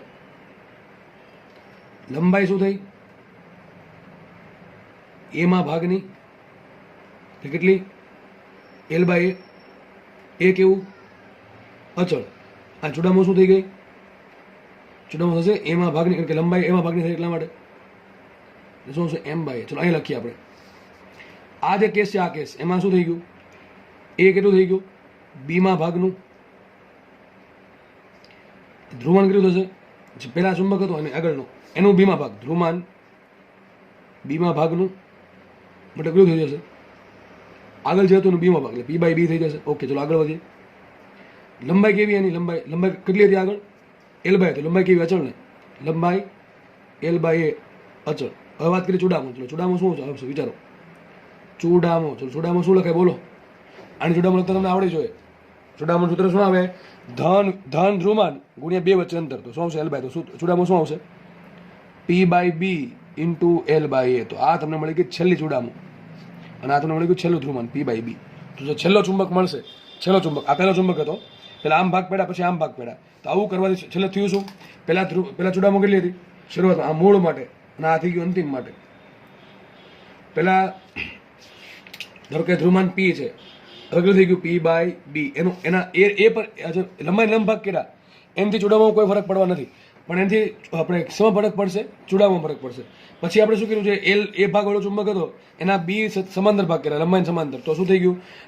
એનું જે ધ્રુવમાન છે એ થઈ જાય છેલ્લે અંતિમમાં બીમાં ભાગનું, અને ચુડામો પેલા કેટલી હતી? M. તો કેટલી આવશે? M by AB. ટૂંકમાં જ્યારે પણ તમે લંબાઈ બદલાવો કે એનો ધ્રુવમાન બદલાવો, ચુડામોમાં ડેફિનેટલી ફરક પડશે. તો તમે યાદ રાખી શકો છો આ વસ્તુ. તમે દાખલો પૂછાય, આવો દાખલો પૂછશે, માનો કે દાખલો આવો પૂછો. એક ગજિયા ચુંબક માટે ચુડામો M, ધ્રુવમાન P છે. આ ગજિયા ચુંબકના લંબાઈને લંબ 3 ભાગ, ત્યારબાદ મળતા નવા ગજિયા ચુંબકના લંબાઈને સમાંતર 2 ભાગ કરવામાં આવે છે. તો અંતિમ નવા ચુંબક માટે ચુડામો ધ્રુવમાન શું આવશે? તો તમારો શું આન્સર હશે? A બરાબર 3 આપ્યા, A બરાબર 3 આપ્યા અને B બરાબર 2 આપ્યા. લંબાઈને લંબ 3 ભાગ કરો તો એમાં ધ્રુવમાનમાં કોઈ ફરક પડે નહીં, પણ એના લંબાઈ ત્રીજા ભાગની થશે. લંબાઈ ત્રીજા ભાગની થશે, ચુડામો ત્રીજા ભાગની થશે. પછી જે નવું ચુંબક મળ્યું એને શું કરો? લંબાઈને સમાંતર 2 ભાગ કરો તો એરિયા થઈ જશે અડધો. તો શું આન્સર આવશે? અંતિમ ચુંબક જે બનશે એમાં ધ્રુવમાન હશે બીજા ભાગનું અને ચુડામો હશે છઠ્ઠા ભાગની. કેટલી હશે? છઠ્ઠા ભાગની. કારણ કે એનો લંબાઈનો અસર થશે અને ધ્રુવમાનની પણ અસર, બંનેની અસર થશે કોના પર? ચુડામો પર. બરાબર? તો દાખલા આવા આવડવા જોઈએ. ઇઝી વસ્તુ છે, સમજશો એટલે વાંધો નહીં આવે, પણ ગોખવાનો પ્રયત્ન કર્યો તો તકલીફ પડશે. તો વસ્તુ એ પૂરી થાય છે. આપણે આના થોડાક આધારિત 1-2 દાખલા જો ગણીએ. એક દાખલો ગણીએ આપણે. દાખલો IMP હજી કહું છું, દાખલો મોસ્ટ IMP. ચલો શું કહે છે જો, ખાસ જી અને નીટ માટે બહુ IMP. એક ગજિયા ચુંબકનું દળ કેપિટલ M, લંબાઈ L, ધ્રુવમાન P અને ચુડામો M. શું કહે છે? ગજિયો ચુંબક છે, એનું કુલ દળ છે કેપિટલ M. જો કેપિટલ M એટલા માટે કીધું છે મેં, કારણ કે ચુડામોના સ્મોલ એ મારે મેચ ના થાય એટલા માટે. તો દળ કેપિટલ M છે, લંબાઈ L છે, ધ્રુવમાન P છે અને ચુડામો M છે. આગળ વધીએ. તેને બાહ્ય B સાથે અમુક ખૂણે ગોઠવતા તેની દોલનની ગતિનો આવર્તકાળ કેપિટલ T મળે છે. હવે તમને યાદ હોવું જોઈએ સૂત્ર. બરાબર. શું હોવું જોઈએ? સૂત્ર યાદ હોવું જોઈએ કે ભાઈ ટી આવર્તકાળનું સૂત્ર શું હોય? તો તમને યાદ કરાવું, ભણાવ્યું હતું. ઓમેગા બરાબર pi by I, under root pi by. યાદ છે? યાદ હોવું જોઈએ. ઓમેગા બરાબર તો under root pi by I, એ પી જગ્યાએ શું આવશે? MB by I. શું આવશે? એમબી બાય આઈ. આઈ શું છે? જડત્વની ચાક માત્રા. ભાઈ આ બધું રિવિઝન કરો છો તો આવડશે, બાકી કોઈ વસ્તુ નહીં આવડે. આપણે અહીંયા વાત આવર્તકાળની કરી તો સૂત્ર શું છે? આવર્તકાળ ટી બરાબર 2 pi under root I by MB. I શું છે? હજી કહું છું, આઈ શું છે? લખી દો સાઈડમાં. આઈ છે જડત્વની ચાક માત્રા. ઓકે, તો મને મળી ગયું સૂત્ર. તો આવર્તકાળ 3 વસ્તુ પર ડિપેન્ડ કરે: જડત્વની ચાક માત્રા પર, ચુડામો પર અને બી પર. તો તમને શું કહે છે? બાહ્ય બી અમુક ખૂણે મૂક્યું, દોલન કર્યો, એ દોલનનો આવર્તકાળ કેપિટલ ટી મળે. ચલો આગળ વધીએ. હવે બહુ મસ્ત દાખલો છે. શું કહે છે? આ જે ચુંબક છે, ચુંબક કેવું છે? કંઈક ચુંબક આવું છે. તો કે એસ ધ્રુવ છે, એન ધ્રુવ છે. આ છે કેટલું? માઇનસ પી. આ છે પ્લસ પી. લંબાઈ કેટલી છે? લંબાઈ છે કેપિટલ એલ. ઓકે, અને ચુડામાં શું આવશે? એમ બરાબર પીએલ. શું આવશે? એમ બરાબર પીએલ. અને દળ કેટલું છે આનું? દળ છે કેપિટલ એમ. ઓકે, વિચાર કરીને કે જડત્વની ચાક માત્રા સૂત્ર શું આવે? યાદ કરો. જડત્વની ચાક માત્રા શું આવશે? તો આપણને ખબર છે એક ચુંબક છે, ચુંબકનો નોર્મલ એરિયા કેવો? નાનો જ હોય. એટલે આપણે ચુંબકને ગણી શકીએ સળિયો. શું ગણી શકીએ? સળિયો. ગજિયા ચુંબકને તમે સળિયો ગણી શકો છો. અથવા ચુંબક કે સોય આવે એને પણ તમે સળિયો ગણો. અને તમને યાદ હોવું જોઈએ કે એક સળિયો છે, પેન છે, એ પેનની લંબાઈને લંબ સેન્ટરમાંથી પસાર થતી લંબ અક્ષને અનુલક્ષીને જચા કેટલી આવે? તમને ભાઈ યાદ હોવું જોઈએ, સાબિત કરાવ્યું છે. આઈ બરાબર 1/12 ml². કેટલી હોય? આઈ બરાબર 1/12 ml². છેડામાંથી કેટલી આવે? 1/3 ml². ચાક ગતિનું રિવિઝન કર્યું હશે એને આરામથી યાદ હશે. રિવિઝન બાકી હશે તો ભાઈ કંઈ યાદ હશે નહીં. તો એમાં હું તમને કંઈ ના કરી શકું, બરાબર છે? સિવાય કે સલાહ આપી શકું કે ફટાફટ રિવિઝન કરો, બરાબર? ઓકે, ચલો. તો પહેલો કેસ ભણીએ આપણે. શું કહે છે? આ ગજિયા ચુંબકના લંબાઈને સમાંતર. શું કર્યું? લંબાઈને સમાંતર એ ભાગ કર્યા. લંબાઈને સમાંતર એ ભાગ કર્યા. કેટલા ભાગ કર્યા? તો નવા આવર્તકાળ કેટલો? તમને એમ કહે છે આ ચુંબક છે, તમે શું મૂક્યું? ને બાહ્ય બીમાં મૂકો. બાહ્ય બીમાં મૂકો તમને ખબર છે ને, ટોક લાગશે, નાનો ખૂણો સૂક્ષ્મ હોય તો આટલા આવર્તકાળથી દોલન કરશે. આપણને ખબર છે. સૂત્ર આવશે ડોલરનું ટી બરાબર 2 pi under root I by MB. હવે ક્વેશ્ચન એમ છે કે આ ચુંબકના તમારે લંબાઈને સમાંતર, જો શું લખ્યું છે? લંબાઈને સમાંતર એ ભાગ કરવાનો. વિચાર કરો, લંબાઈને સમાંતર આમ થાય ને, બરાબર? આમ થશે કે નહીં? તો થોડો આમ ભાગ કરી નાખો. તો દોરું છું સાઈડમાં અહીંયા. આવું હશે કે નહીં હોય? આવું મળશે. વિચાર કરો, લંબાઈને સમાંતર એ ભાગ કરવાથી થશે એરિયા એમાં ભાગનો. હવે તમને ભાઈ આવડવું જોઈએ, બરાબર છે? આ થઈ ગયો એસ ધ્રુવ, આ થઈ ગયો એન ધ્રુવ. ધ્રુવન કેટલો આવશે? અહીંયા આવશે માઇનસ પી બાય એ. અહીંયા કેટલો આવશે? Plus P by B. Sorry, plus P by A. Okay, લંબાઈ કેટલી? લંબાઈ તો રહેશે સર એલ જ તે. લંબાઈ કેટલી એલ જ રહેશે. તો વિચારો લખું છું. લંબાઈ કેવી? અચળ. કેટલી થઈ ગઈ? એલ. ધ્રુવન કેટલું થઈ ગયું? ધ્રુવન થઈ જશે કેટલું? પી બાય એ. પેલા કરતા એમાં ભાગનું. ઓકે, થઈ ગઈ વાત. આગળ વધારીએ. એરિયા કેટલું થશે? ક્ષેત્રફળ થશે એમાં ભાગનું. એટલે ધ્રુવન એમાં ભાગનું થયું છે. ઓકે, વિચાર કરો, દળ કેટલું છે? દળનું કામ કેમ છે? મારે જતા શોધવી પડશે. એટલે દળ શું થાય? વિચારો, તમે એ ભાગ કરો છો તો દળ થશે એમાં ભાગનું આવશે એમ બાય એ. સીધી વાત છે. આ ચુંબક છે, મારો કે દળ 10 ગ્રામ છે, 10 સરખા ભાગ કરી નાખું તો ગ્રામ કેટલું થશે? દળ કેટલું થાય? 10 ગ્રામ ભાગ્યા 10, 1 ગ્રામ થશે. સીધી વાત છે, બરાબર કે નહીં? તો આગળ વધીએ આપણે. હવે શું શોધવાનું છે? આવર્તકાળ શોધવાનું છે. આવર્તકાળ અમારે લેવા દેવા છે. તો વિચાર કરો, બી તો મેં એમને રાખ્યું છે, ખાલી મેં ચુંબકના ભાગ કર્યા. તો ચલો, બી કેવું અચળ? વિચાર કરો, આપણે 2 પાઈ કેવા અચળ? બી અચળ. તો વધુ શું? આઈ ને એમ. શું વધુ? આઈ ને એમ. તો તમારે દરેક વસ્તુ શું શોધવી પડશે કે ચુંબકના ભાગ કરવાથી એની જડત્વની ચાક માત્રામાં કંઈ ફરક પડ્યો કે નહીં, અને બીજું શોધવું પડે એની જે ચુડામો છે એમાં કાંઈ ફરક પડ્યો નહીં. નક્કી ના, ચુડામો કેટલી આવશે? ચુડામો બરાબર એમ ડેશ બરાબર. સૂત્ર શું આવશે? એમ ડેશ બરાબર, વિચારો, લંબાઈ એલ ગુણ્યા 2 ધ્રુવો વચ્ચે અંતર. સોરી, 2 ધ્રુવો વચ્ચે અંતર એલ ઇન્ટુ ધ્રુવમાન કેટલું? પી બાય. તો આન્સર આવશે પી એલ બાય એ. શું આવશે? P L by. એટલે કેટલું થઈ ગયું? એમ બાય એ કે નહીં? કેટલું થશે? એમ બાય એ. કારણ કે એમ શું છે? મારી શરૂઆતી ચુડામો છે, બરાબર છે? તમારે આન્સર લાવવાનો છે શરૂઆતના આવર્તકાળ સ્વરૂપે. તો આ મારો શરૂઆતનો આવર્તકાળ છે આટલો, બરાબર છે? તો અહીંયા ચુડામો થઈ ગઈ એમાં ભાગ. આપણે સીધી વાત છે ભાઈ, તમે લંબાઈને સમાંતર ભાગ કરો. તમે પહેલા ભણાવ્યું કે ધ્રુવમાન એમાં ભાગ થશે, લંબાઈ રહેશે એલ અચળ અને ચુડામો થશે એમાં ભાગ. થઈ ગયું. હવે સર વાત કરીએ બીજી કોની? જડત્વની ચાક માત્રા. તો જડત્વની ચાક માત્રા સૂત્ર શું આવશે? જડત્વની ચાક માત્રા જચા આઈ ડેશ બરાબર સૂત્ર શું આવશે? 1/12 બરાબર ને? 1/12. દળ કેટલું છે? દળ થઈ ગયું એમાં ભાગનું. તો 1/12 ml². પણ દળ કેટલું? M by A into L. લંબાઈ તો એલ જ છે, તો L². તો જડત્વની ચાક માત્રા શું આવશે? આઈ ડેશ બરાબર આઈના છેદમાં એ. આવડે કે ના આવડે ખબર પડવી જોઈએ. શું કર્યું છું મેં? ખાસ તમને ખબર પડવી જોઈએ. ચુડામો કેટલી થઈ ગઈ? એમાં ભાગની. કારણ કે ધ્રુવમાન એમાં ભાગનું થયું એટલે જડત્વની ચાક માત્રા પણ એમાં ભાગની થઈ. જડત્વની ચાક માત્રા શું આવે? 1/ml². Sorry, 1/12 ml². શું આવશે? 1/12 ml². છે તો સળિયો જ તે હજુ. અને આ જ એક્સિસ છે તો સૂત્ર શું આવશે 1/12 ml સ્ક્વેર. એમાં એમ કેટલું થઈ ગયું? દળ થઈ ગયું એમાં ભાગનું. લંબાઈ તો કેવી છે? અચળ છે. તો જડત્વની ચાક માત્ર શું આવશે?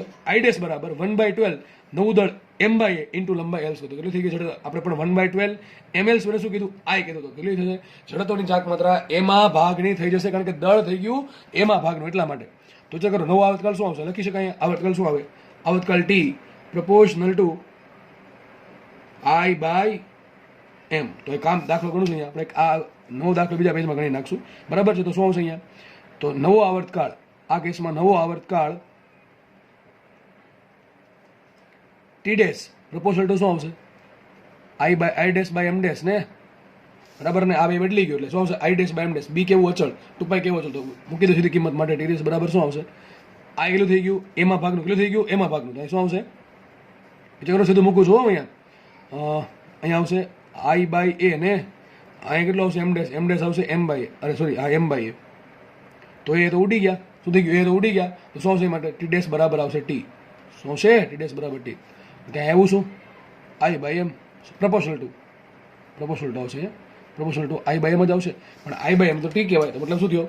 આવર્તકાળ બદલશે નહીં. આ કેસમાં આવર્તકાળ બદલશે નહીં, કારણ કે જડત્વની ચાક માત્ર આમાં ભાગની થઈ અને ચૂડામાં પણ જડત્વની ચાક માત્ર એમાં ભાગની થઈ અને ચૂડામાં પણ એમાં ભાગની થઈ. બેનું શું થાય? ગુણોત્તર. તો એ ઉડી જવાના છે. મતલબ કે આવર્તકાળમાં કોઈ ફરક નહીં પડે. મોસ્ટ આઈએમપી દાખલો તમને દાખલાઓ કહે છે કે આ પ્રમાણે બધું આપી દીધું છે.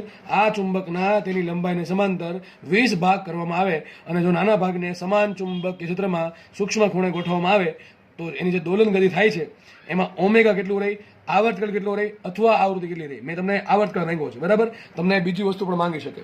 બીજી એટલે કઈ માંગે? ઓમેગા માંગે ને એફ માંગે. તો કોઈ ચેન્જ આવશે નહીં. એનો આવર્તકાળ બદલશે નહીં, એની આવૃત્તિ બદલશે નહીં અને એના માટે ઓમેગા પણ બદલશે નહીં. કારણ શું? સૂત્ર આવે ટી બરાબર 2π I/m. બી ચલો અચળ છે તો વધુ શું? I/m. તો √I/m. જોવું એ પડે જડત્વની ચાક માત્ર કેટલી બદલી.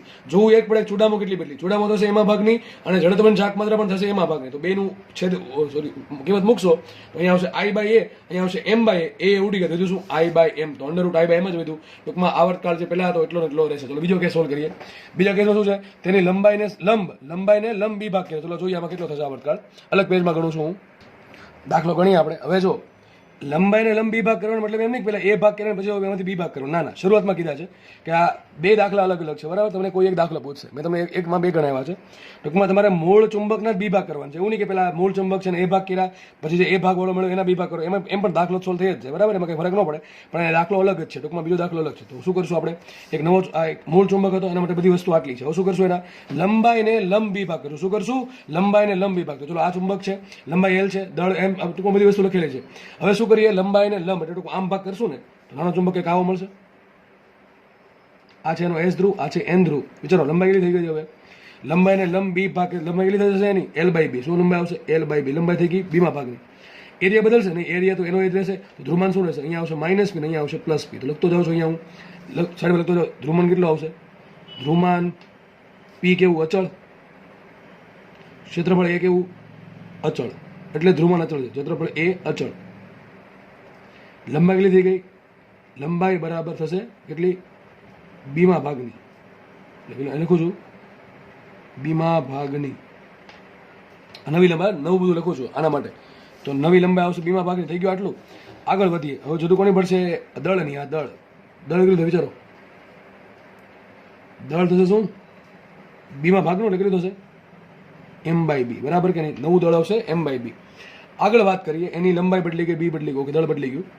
આગળ વધીએ તો હવે શું આવશે? ચૂડામાં ચુંબકીય ડાયપોલ મોમેન્ટ કેટલી થાય? વિચારો. ધ્રુવમાન ચુંબકીય ડાયપોલ મોમેન્ટ કોને કહેવાય? ધ્રુવમાન p ગુણ્યા બે ધ્રુવો વચ્ચે. તો શું આવશે અહીંયા? m ડેશ બરાબર શું આવશે? m ડેશ બરાબર અહીંયા આવશે PL/b ને PL/b. તો શું આવશે? m/b. ટૂંકમાં ચૂડામો થશે બીમાં ભાગની. ખબર જ છે આપણને. અહીંયા સાઈડમાં કરી નાખું જચા. નવી જચા મળશે. કેટલી થશે? જચા I ડેશ બરાબર સૂત્ર શું આવે? 1/12. આની જચા શું આવશે? 1/12 m. શું છે? વિચારો. m છે m/b. તો 1/12 m/b બરાબર ને? 1/12 m ઇન્ટુ L. કેટલા છે? L/b નો સ્ક્વેર. બરાબર. આવડે કે ન આવડે ભાઈ? આવડવું જોઈએ બધાને. 1/12 ml સ્ક્વેર સૂત્ર મૂકો. તો મૂકીએ માટે I ડેશ બરાબર શું આવશે? 1/12 ml square into 1/b cube. બરાબર કે નહીં? થશે કે થાય? કે પહેલા કેસમાં શું થતું હતું, ખાલી દળ બદલ્યું હતું, લંબાઈ એમને રહી. આ કેસમાં દળે બદલશે અને લંબાઈ બદલશે, બે બદલે એટલા માટે જડતાની ચાક માત્રામાં ધરકમ ફેરફાર આવશે. એટલે શું આવશે 1/12 ml સ્ક્વેર. પણ 1/12 ml સ્ક્વેર શું આઈ કહેવાય, તો આવશે I/b³. તો માટે જડતાની ચાક માત્રા થઈ જશે I' બરાબર I/b³. થઈ ગયું.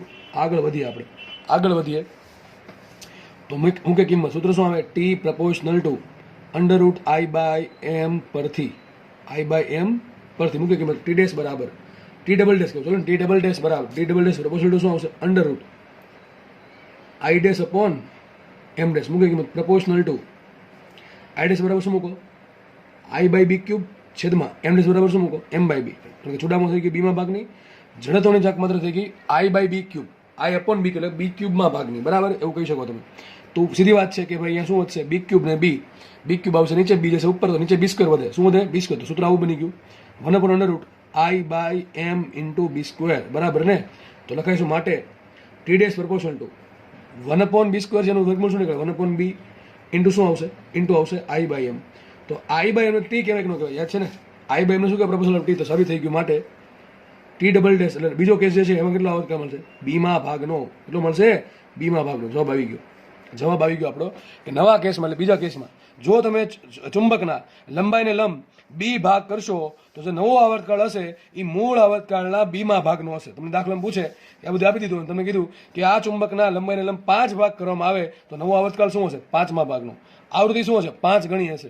અને કોણીય આવૃત્તિ કેટલી હશે, 5 ગણી. કારણ કે સીધી વાત છે, આવર્તકાળ 5મા ભાગનો થાય તો આવૃત્તિ અને કોણીય આવૃત્તિ 5 ગણી થાય. તો સીધી વાત છે, અહીંયા આવર્તકાળ બીમા ભાગનો થયો તો આવૃત્તિ થશે 5 ગણી અને બી ગણી, અને એની કોણીય આવૃત્તિ પણ બી ગણી થાય. જ્યારે આગળના કેસમાં શું હતું, આગળના કેસમાં આપણે ભાગ પડ્યા લંબાઈને સમાંતર, તો આવર્તકાળમાં કોઈ ફરક પડશે નહીં, આવૃત્તિમાં કોઈ ફરક પડશે નહીં, અને એની કોણીય આવૃત્તિમાં પણ કોઈ ફરક પડશે નહીં. દાખલો સારો છે, ઘણી બધી વખત પૂછાઈ ગયો છે. આના આધારે દાખલા ઘણી બધી વખત પૂછાણા છે.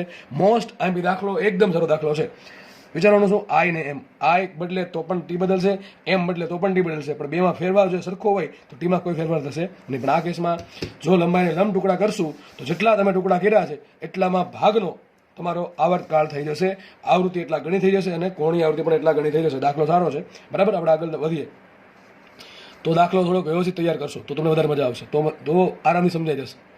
નેક્સ્ટ દાખલો જોઈએ, આના આધારિત દાખલો છે, બરાબર છે, પણ બે ભેગું કર્યું. ચલો શું કીધું, જો એક ગજિયા ચુંબકના લંબાઈને લંબ અને લંબાઈને સમાંતર NN ભાગ કરવામાં આવે તો સમાન ચુંબકીય ક્ષેત્ર B લાગુ પાડતા નવો આવર્તકાળ શોધો. તેનો મૂળ આવર્તકાળ T છે. તમે શું કહે છે, ગજ્યો ચુંબક હતો એને તમે પહેલા શું કર્યું, લંબાઈને લંબ N ભાગ કર્યા, પછી જે નાનો ભાગ મળ્યો એનું શું કર્યું, પછી લંબાઈને સમાંતર N ભાગ કર્યા, તો નવો આવર્તકાળ કેટલો, તો આપણે ખબર છે, લખી દઉં છું, લંબાઈને સમાંતર ભાગ કરવાથી ટી બદલે નહીં. હમણાં તમને ભણાવ્યું, લંબાઈને સમાંતર ભાગ કરશો તો ટી નહીં બદલે. તો તમે લંબાઈને સમાંતર N ભાગ કરો એનાથી કંઈ ફરક નહીં પડે. તો તમે લંબાઈને લંબ N ભાગ કરવાથી આવર્તકાળ ટી Nમાં ભાગનો થશે. તો વિચારો, મારી પાસે એક ચુંબક છે, એના મેં પહેલાં શું કર્યું, લંબાઈને સમાંતર ભાગ કરી નાખું N, આવર્તકાળ બદલે કે નહીં બદલે, પહેલાં કેટલો હતો T, હવે કેટલો T જશે. હવે શું કર્યું છે, નાનો ભાગ મેળો, બરાબર છે, એને શું કરીશું, લંબાઈને લંબ પાછા પહેલાં લંબાઈને સમાંતર ભાગ કર્યા N, આવર્તકાળમાં કોઈ ફેરફાર નહીં આવે. કારણ કે એનું કારણ શું, જડત્વની ચાક માત્ર N માં ભાગી થશે અને ચૂડામો પણ N માં ભાગી થશે, એટલે બેમાં ફેરફાર થઈ ગયો 0. એટલે ટૂંકમાં બેનો ફેરફાર બેનો અવગણાય છે, ટૂંકમાં નાબૂદ કરે છે ઇન શોર્ટ.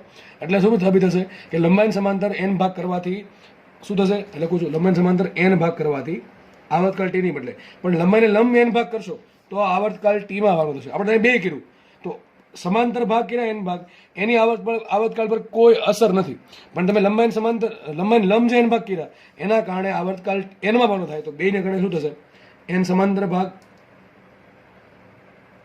અને N લંબ ભાગ કરવાથી શું થાય વિચારો, તો બંને કરવામાં શું થાય, આના કારણે આવર્તકાળમાં કોઈ ફેરફાર નહીં થાય, પણ આના કારણે આવર્તકાળ થશે Nમાં ભાગનો. તો નવો આવર્તકાળ શું મળશે, નવો આવર્તકાળ T બરાબર શું આવશે, T' બરાબર શું આવશે, T/N. તો શું આન્સર આવે, T/N સ્ક્વેર ટીક કરીને નહીં આવતા. કારણ શું, લંબાઈને સમાંતર N ભાગ કર્યા એની આવર્તકાળ પર કોઈ અસર જ નથી, આવર્તકાળ એમને જ રહેશે. હવે શું કરીએ, એ જે નાનો ચુંબક મળ્યો સમાંતર ભાગનો, એના શું કરું છું, લંબાઈને લંબ n ભાગ કરું છું, તો આવર્તકાળ થશે n માં ભાગનો. શું થશે? n માં ભાગનો. વિચાર કરો, આ કેસમાં નવો જે પરિણામી જોડામો કેટલી હશે વિચારો, પરિણામી જોડામો કેટલી હશે વિચારજો. હું કહું દરેક કહી દઉં છું, m ડેશ બરાબર હશે m/n². કેટલી હશે? કે જો લંબાઈને સમાંતર n ભાગ કર્યા, જોડામો થશે n માં ભાગની, પાછા n ભાગ કર્યા, જોડામો થશે પાછી n માં ભાગ, તો થશે કેટલી? m/n². શું થશે? m/n². ધ્રુવમાન કેટલું આવશે વિચારો, ધ્રુવમાન આવશે p ડેશ બરાબર p/n. લંબાઈ શું છે? લંબાઈ l ડેશ બરાબર l/n. ક્ષેત્રફળ શું આવશે? ક્ષેત્રફળ આવશે a ડેશ બરાબર a/n. ઓકે, બધી વસ્તુમાં આવી ગયો, આવર્તકાળ આવી ગયો, ચુડામો આવી ગઈ, ધ્રુવમાન આવી ગયો ને લંબાઈ પણ આવી ગઈ. અને જડત્વની ચાક માત્રા કેટલી વિચારો, જડત્વની ચાક માત્રા થશે કેટલી? જાતે વિચાર લેજો, બરાબર, આવડી જશે. ઓકે, તો દાખલો સોલ્વ થાય છે, દાખલા આવા પૂછાય તો તમને આવડવા ફરજિયાત છે, બરાબર. આમાં માર્ક્સ ના જવા જોઈએ. મોસ્ટ આઈએમપી દાખલા, હજી કહું છું મોસ્ટ આઈએમપી દાખલા ટૂંકમાં ઘણી બધી વખત પૂછાય છે. આમાં અલગ અલગ વેરિએશન લાવીને કોન્સેપ્ટ ખબર હશે તો ગમે એવો દાખલો સોલ્વ થઈ જશે. બાકી ગોખવું હશે તો તકલીફ તો રહેશે 100%. નેક્સ્ટ દાખલો જોઈએ આપણે. દાખલો બહુ જ સારો દાખલો છે, મોસ્ટ આઈએમપી દાખલો. ચલો આગળ વધીએ. શું કહે છે જો, બે નાના સમાન, આ શબ્દ જરૂરી, નાના ચુંબકો છો અને બીજું સમાન પણ છે, તો બે નાના સમાન ગજિયા ચુંબકો માટે ચૂડામો છે m બરાબર 1 એમ્પિયર/મીટર². બે ચુંબક છે, બંને કેવા છે? સૂક્ષ્મ છે, બરાબર. કેવા છે? સૂક્ષ્મ છે. બંને સમાન છે, એટલે બેન ચૂડામો કેટલી આપી? 1 આપી છે. હવે કહે છે શું જો, આ બંને ચુંબકોને એકબીજાને લંબ તેમના કેન્દ્રો વચ્ચેનું અંતર 4 મીટર રહે તેમ ગોઠવેલા છે. બે ચુંબકને ગોઠવવાના છે, ગોઠવવાના કીધું છે, એકબીજાને લંબ ગોઠવવાના છે, અને એ પ્રમાણે ગોઠવવાના કે બે ચુંબકોના કેન્દ્ર વચ્ચે અંતર 4 મીટર. વિચારો, 4 મીટર એટલે બહુ વધારે અંતર કહેવાય, બરાબર. એટલે ઇન સેન્સ એવું કહેવા એમ માંગે છે કે આ 4 મીટરની સરખામણીમાં ગજિયા ચુંબકોની લંબાઈ ઘણી નાની છે. અહીંયા મેં જસ્ટ મોટા દોર્યા છે તમને સમજાવવા માટે, બાકી ચુંબકો ઘણા નાના છે, બરાબર છે. તો માનો કે એક ચુંબક અહીંયા ગોઠવું આડું અને એક ચુંબક આવશે ઊભું, બરાબર. કારણ શું? બંને ચુંબકો એકબીજાને લંબ છે. તો પેલા આપણે આકૃતિ સમજી લઈએ. એક ચુંબક આડું છે અને એક ચુંબક ઊભું છે, બરાબર છે. ક્વેશ્ચન એમ કહે છે કે બંને ચુંબકો એકબીજાને કેવા છે? લંબ છે. હવે કહે છે એમ કે એક ચુંબકનું સેન્ટર અને બીજા ચુંબકનું સેન્ટર, એ બે ચુંબકના સેન્ટર, ટૂંકમાં આ પોઈન્ટ, આ સેન્ટરનો પોઈન્ટ આ અને સેન્ટરનો પોઈન્ટ આ, બંને વચ્ચે અંતર 4 મીટર આપ્યું. આટલું કીધું, ખબર પડે ન પડે? તો આગળ વાંચીએ. તેમના કેન્દ્રો વચ્ચે અંતર 4 મીટર રહે તેમ ગોઠવેલા છે. તો તેમના કેન્દ્રોને જોડતી રેખા, આ થઈ ગઈ, આ સેન્ટર અને આ સેન્ટર, બંને જોડતી રેખા ના મધ્યબિંદુ પાસે, એટલે મધ્યબિંદુ આ થયું કે નહીં, મધ્યબિંદુ પાસે પરિણામી ચુંબકીય ક્ષેત્ર મેળવવાનું છે. શું શોધવાનું છે? બી શોધવાનું છે, બી. તો વિચાર કરો, ચુંબકમાંથી બી કઈ રીતે મળે? અરે ભાઈ આરામથી યાદ કરો, ચુંબકમાં તકલીફ પડે તો જવાનું કૂદકો ક્યાં મારવાનો? ચેપ્ટર નંબર 1 માં ચુંબકને સરખાવવાનું વિદ્યુત ડાયપોલ આરે. તો જેમ આપણને વિદ્યુત ડાયપોલમાંથી વિદ્યુત ક્ષેત્ર મળતું હતું, એ જ પ્રમાણે મને અહીંયા ચુંબકમાંથી શું મળશે? બી મળશે. બહુ દાખલો ઈઝી છે, ચલો સોલ્વ કરીએ આપણે. તો વિચારો, પેલા આપણે અલગ અલગ ચુંબક લઈશું. ચલો પેલા નામ આપી દીધું, ધારો કે આ નીચેનો ચુંબક છે, પહેલા નંબરનો ચુંબક છે, અને ઉપરનો છે, બીજા નંબરનો ચુંબક છે. તો આપણે કામ કરશું, પહેલા ચુંબકના કારણે આ પોઈન્ટ પાસે બી કેટલું હશે? આ પોઈન્ટ અંતર કેટલું થઈ ગયું? આ અંતર થયું, આ યાદ છે આર, આ અંતરને કહેવાય આર. તો આ કેટલું આવશે? આર બરાબર આવશે 2 મીટર. કેટલું આવશે? આર, કારણ કે આ ડિસ્ટન્સ 4 મીટર છે, તો મધ્યબિંદુ શું થાય? આટલું અંતર થાય 2 મીટર. તો ટૂંકો મને આર આપ્યું. વિચાર કરો, તમને કઈ સમજ ન પડે આટલું સમજો કે મને આ પ્લસ ક્યુ વિદ્યુત બાર છે, આ માઇનસ ક્યુ વિદ્યુત બાર છે, બરાબર છે. આ પ્લસ ક્યુ માઇનસ ક્યુ, ટૂંકમાં વિદ્યુત ડાયપોલ છે. વિદ્યુત ડાયપોલની માટે આ પોઈન્ટ કયું થાય? અક્ષ પર થાય કે વિષુવવૃત્ત રેખા પર થાય? યાદ કરો, ક્યાં થાય? અક્ષ પર થાય કે વિષુવવૃત્ત રેખા પર થાય? તો સીધી વાત છે, વિદ્યુત ડાયપોલ આ પ્રમાણે છે, તો આ એની થઈ ગઈ અક્ષિસ, તો આ એની અક્ષ પરનો પોઈન્ટ. ક્યાં થાય? એની અક્ષ પરનો પોઈન્ટ, બરાબર છે. આપણે એવું ભણ્યા હતા, યાદ તમને યાદ છે ભાઈ, ચેપ્ટર 1 યાદ હોવું જરૂરી છે. જો યાદ નહીં હોય તો કદાચ આ નહીં સમજાય. તો હું એવું એઝ્યુમ કરીને ચાલું છું, ધારીને ચાલુ કે તમને ચેપ્ટર 1 તો એટલીસ્ટ યાદ હશે, કારણ કે હવે આ બધું પૂરું થવા આવ્યું છે. અને તમને જે શરૂઆતમાં પહેલું ચેપ્ટર ભણાવ્યું 12માનું, જો એ પણ તમને ના આવડતું તો ભાઈ તમે અઘરી પરિસ્થિતિમાં મુકાશો. ઓકે, ચલો આપણે બાય ધ વે જવા દઈએ. તો તમને એવું ભણાવ્યું હતું કે ભાઈ કોઈ વિદ્યુત ડાયપોલ છે, એની અક્ષ પરનું કોઈ બિંદુ હોય, તો ત્યાં વિદ્યુત ક્ષેત્રનું શું સૂત્ર આવે? મોટા અંતર માટે યાદ કરો, 2kp/r3. સૂત્ર શું આવે? 2kp/r3. વિદ્યુત ક્ષેત્ર સદિશ રાશિ, મૂલ્ય કેટલું આવશે એનું? 2kp/r3. અક્ષ પરના બિંદુ એ જ્યાં કે શું છે? કે શું છે? બળ, આપણે પેલું આપણે કુલમનો અચળાંક. પી શું છે? વિદ્યુત ડાયપોલની ડાયપોલ મોમેન્ટ પી, અને આર શું છે? બે બિંદુઓને ડાયપોલના સેન્ટર વચ્ચે અંતર પણ. આ સૂત્ર ક્યારે વપરાય કે જ્યારે અંતર એ જે અંતર છે આર એ ડાયપોલની લંબાઈના સરખામણીમાં ઘણું મોટું હોય. એ દેખીતી વાત છે. ચુંબક કેવું છે, નાનું છે. તો આપણે જેમ એ શોધતા હતા એ રીતે એવું જ અહીંયા શું શોધશું આપણે, ચુંબકીય ડાયપોલ ગજિયા ચુંબક માટે આપણને બી મળશે. સૂત્ર શું આવશે, 2kp/r3. આવું તમને કરાવેલું છે, કોષ્ટક બનાવ્યું હતું લગભગ લેક્ચર નંબર 1 અથવા 2 એવું કરાવ્યું છે, બરાબર છે. ચેપ્ટર નંબર 1 ની ચેપ્ટર નંબર 5 સાથે સરખામણી. તો દાખલો સોલ્વ કરીએ આપણે. શું કરશું બોલો આમાં? તો અને હા, બીજી વાત એ હતી કે ડાયપોલની અક્ષ પરના બિંદુએ વિદ્યુત ક્ષેત્ર ક્યાં હોય, ડાયપોલ મોમેન્ટની દિશામાં. હવે આ ચુંબકની ડાયપોલ મોમેન્ટ ક્યાં આવશે, કાં તો આમ આવે કાં તો આમ આવે. હવે એવું કઈ જરૂર નથી ઉપર એન લેવો નીચે એસ લેવો, તમે ઊંધું કરી શકો છો. મેં એ જે લીધું છે એના માટે એસ થી એન જશે જે બાજુ, તો એ બાજુમાં શું હશે, ડાયપોલ મોમેન્ટ એમ હશે. તો ડાયપોલ મોમેન્ટ એમ જે દિશામાં હશે એ દિશામાં B1 હશે. ટૂંકમાં આ પોઈન્ટ પર B1 ક્યાં હશે, B1 હશે આ રીતે. B1 શું છે, પેલા ચુંબકના કારણે ઉદ્ભવતું ચુંબકીય ક્ષેત્ર. આ પોઈન્ટ ક્યાં છે, તો આ પોઈન્ટ છે ડાયપોલ જે ચુંબક છે ચુંબકની અક્ષ પર. તમને આવું ભણાવ્યું છે કે ચુંબકની અક્ષ પરના કોઈ પણ બિંદુએ જો બિંદુ દૂર હોય તો તે બી સૂત્ર શું આવશે, B1 બરાબર આવશે 2kp/r3. લખવું જોઈએ 2kp/r3 પરથી, 2kp/r3 પરથી. જો આ સૂત્ર કોનું છે, વિદ્યુત ક્ષેત્રન છે. તમને બનાવવાનું કહું છું, બાકી સૂત્ર આવું નહીં મૂકતા. સૂત્ર શું મૂકશો, B1 બરાબર 2 રાખો એમને. કે શું આવશે, કે આવશે μ0.4π P1 તરીકે. અહીંયા P શું છે, વિદ્યુત ડાયપોલ. એની જગ્યાએ શું આવશે, ચુંબકીય ડાયપોલ M. જો તમને અલગ અલગ આપે M1 ને M2 તો તમારે M1 લેવો પડશે. શું લેવો પડશે, M1. ચલો લખું છું M1 છેદમાં અંતર તો કેટલું છે, અંતર છે R નો ઘન. આ મને મળી ગયું B ક્યાં મળશે, ઉપર તરફ મળશે. B ક્યાં મળશે, આ પ્રમાણે ઉપર તરફ મળશે. એક કેસ પૂરો થઈ ગયો. તો પેલા ચુંબકના કારણે, નીચેનો જો ચુંબક છે એના કારણે આ પોઈન્ટ પર B ક્યાં હશે, તો આ એ પોઈન્ટ ક્યાં છે, ચુંબકની અક્ષ પર છે. તો ચુંબકની અક્ષ પરના બિંદુએ ચુંબક કેન્દ્ર ક્યાં હોય, તો ચુંબકીય ડાયપોલ મોમેન્ટની દિશામાં ટૂંકમાં આ રીતે હશે, બરાબર, ઉપર તરફ. ચુંબક ડાયપોલ મોમેન્ટ ઉપર તો ઉપર, જો નીચે હશે તો નીચે હશે, ટૂંકમાં લાઈન પર જ આવશે. ઇન શોર્ટ ઉપર કે નીચે. B1 મળી ગયું. એક કેસ થયો ખતમ. બીજો કેસ સોલ્વ કરીએ. બીજું ચુંબક એ છે, આ બીજા ચુંબકના કારણે પણ અહીંયા તમને ચુંબક ક્ષેત્ર મળે. જો નીચે ઘડી ભૂલી જાઓ, આપણે વાત કરીએ આ ચુંબકની. આ ચુંબક આડું છે અને આ પોઈન્ટ ક્યાં છે, વિચારો. આ પોઈન્ટ ક્યાં છે, આ ચુંબકની વિષુવ રેખા પર. આ ચુંબકની એક્સિસ આમ થશે, આ ચુંબકની એક્સ આમ થશે, બરાબર. તો આ આડું ચુંબક છે એના માટે આ પોઈન્ટ ક્યાં થાય, વિષુવ રેખા પર. ક્યાં થશે, આના માટે થશે વિષુવ રેખા પર. આના માટે થશે વિષુવ રેખા પર. આના માટે થશે ક્યાં, એની આના માટે થશે એની અક્ષ પર. ભાઈ તમે તમારા શબ્દોમાં લખી નાખજો બધું, બરાબર છે. હું રસ ખરી તમને સમજાવું છું. સમજણ જે પડે એ તમને તમારા ચોપડામાં લખવાની છે, જેથી લાંબો સમય ભૂલાય નહીં, યાદ રહી, બરાબર. તો અક્ષ પરથી ક્યાં છે, વિષુવ રેખા પર છે. વિષુવ રેખા પર સૂત્ર શું આવે, kp/r3. સૂત્ર શું આવે, kp/r3. સૂત્ર શું આવશે, B2 બરાબર આવશે kp/r3 પરથી. kp/r3 પરથી મૂકે કિંમત B2 બરાબર કેનું થઈ જશે, μ0.4π. P નું શું આવશે, P છે ડાયપોલ મોમેન્ટ, વિદ્યુત ડાયપોલ મોમેન્ટ. એની જગ્યાએ શું આવશે, M2. ધારો કે M2 છે તો M2 છેદમાં અંતર તો r3 છે, બેમાં હરખું જ છે. આમાં અંતર કેટલું આવશે, આમાં પણ અંતર કેટલું આવશે, આમાં અંતર આવશે r બરાબર 2 મીટર. તો બે માટે અંતર કેવા છે, સરખા. તો આ તો બે માર્ક કરી લીધા, બરાબર છે આપણે.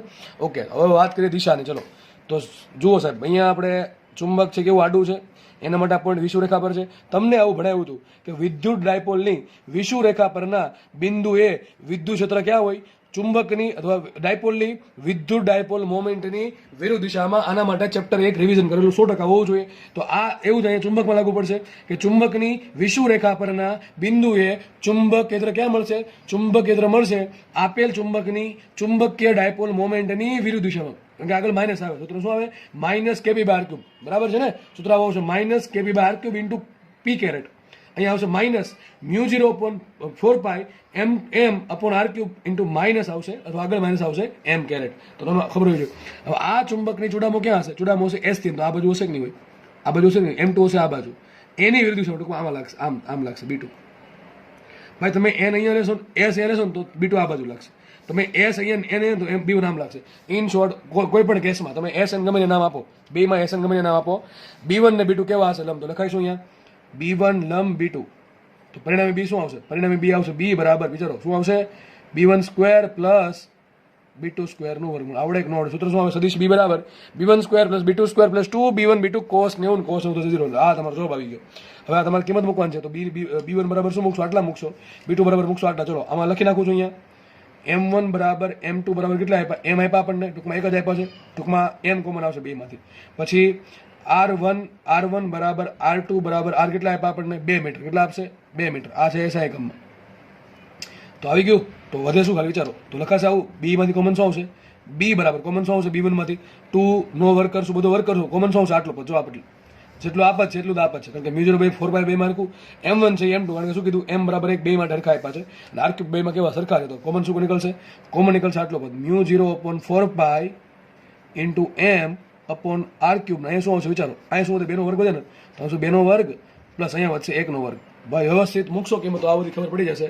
તો માટે આન્સર આવશે B બરાબર mu upon 4 into M upon R cube into આવશે √5. અને ડાયરેક્શન ક્યાં આવશે? ડાયરેક્શન ત્રાસી ક્યાંક આવશે, બરાબર? ત્રાસી આવશે. થોડીક B1 ની વધારે છે, કારણ કે B1 મોટું છે એટલા માટે. હવે એ ડાયરેક્શન આમ પણ હોઈ શકે ને આમ પણ હોઈ શકે, ડિપેન્ડ કરે કે N ને S ક્યાં છે. આપણે જસ્ટ મૂલ્ય શોધવાનું છે, બરાબર છે? તો સૂત્ર શું માટે મૂકો? કિંમત B બરાબર મ્યુ0 કેટલા હોય? 4 × 10⁻⁷. ઓકે. M કેટલા આપ્યા આપણને? M આપ્યા 1, તો મૂકીએ 1. √5 રાખો એમને, છેદમાં 4 રાખો એમને, 4 R કેટલા આપ્યા? R થશે 2 મીટર ને, એનો ઘન થશે 2 નો ઘન. ગણતરી સાથે કરી નાખવી અને આન્સર લખો ટેસ્લામાં. આ તમારો જવાબ આવી ગયો ટેસ્લામાં. દાખલો ઈઝી છે પણ થોડોક કોન્સેપ્ટ વાળો દાખલો છે, બરાબર છે? તમે આમાં B1 B2 સુધી ડાયરેક્ટ બાદબાકી કરો, દાખલો ખોટો પડશે, કારણ કે B1 અને B2 એકબીજાને લંબ છે, બરાબર? આ બે ચુંબકો સમાંતર ગોઠવા હોત, એક ઊભું બીજું ઊભું, તો પ્રમાણે એ પ્રમાણ થાય. તો તમારે સાથે વિચારવું પડે. એના માટે મને N ને S ખબર હોવા જોઈએ. ઓકે, ચલો આગળ વધીએ આપણે. નેક્સ્ટ ક્વેશ્ચન સોલ્વ કરીએ. શું કહે છે? ઇલેક્ટ્રોન 5 × 10⁻11 મીટર ત્રિજ્યાની કક્ષામાં 2 × 10⁶ મીટર પર સેકન્ડની ઝડપથી ભ્રમણ કરે છે. તો તેના માટે ચુડામો શોધો, તેનું કોણીય વેગમાન શોધો અને તેના માટે ગાયરો મેગ્નેટિક રેશિયો શોધો. તમને 3 માંથી કોઈ એક વસ્તુ પૂછશે. મને આપ્યું શું? ઇલેક્ટ્રોન. તો ઇલેક્ટ્રોનનો વિદ્યુતભાર કેટલો હોય? -1.6 10⁻⁻19 કુલમ. એનું દળ કેટલું હોય? Me બરાબર 9 10⁻31 કિલોગ્રામ. ત્રિજ્યા કેટલી આપી મને? R બરાબર આપ્યું 5 10⁻11 મીટર. ઝડપ આપી V બરાબર આપ્યું 2 10⁶ મીટર પર સેકન્ડ. પહેલો ક્વેશ્ચન છે ચુડામો. હવે મેં તમને યાદ હોય સાબિત કરાવ્યું હતું કે કોઈ વિદ્યુત ભાર છે એ R ત્રિજ્યાની કક્ષામાં V જેટલી ઝડપથી નિયમિત વર્તુળાકાર ગતિ કરે તો એના માટે ચુડામો શું આવશે? M બરાબર હાફ QVR. જોઈ લેવો લેક્ચર, પાછો જોયું ન હોય તો સૂત્ર મૂકો. હાફ એમને રહેશે, Q શું આવશે? -E આવશે, VR મૂકો એમને. તમારે શું કરવાનું છે? જસ્ટ ખાલી કિંમત મૂકવાની છે, એમની તમને કંઈક વેલ્યુ મળશે. શેમાં? એમ્પિયર મીટર સ્ક્વેર, બરાબર છે? એ કેટલા મૂકશો? 1/2 એમને રાખો, -1.6 10⁻19. V મૂકો કેટલા? 2 10⁶ અને R મૂકો કેટલા? 5 10⁻11. તમને ઇલેક્ટ્રોન માટે M મળે છે. એટલે એક કામ કરું. બીજો કામ શું કહે છે? બીજું એમ કહે છે કે કોણીય વેગમાન શોધો. કોણીય વેગમાન સૂત્ર શું આવે? L બરાબર R ક્રોસ P. સૂત્ર શું આવશે? RP. એ લખું થીટા કેટલો આવશે? થીટા બરાબર 90 ડિગ્રી. ભાઈ આ બધું સાબિત કરાવેલું છે, જોઈ લેવું. જોયું ના હોય તો, અથવા યાદ ન હોય તો પાછું જોઈ લેજો. તો સૂત્ર આવશે RP sin θ. શું આવશે? RP sin θ. થીટા કેટલો હશે? 90 ડિગ્રી.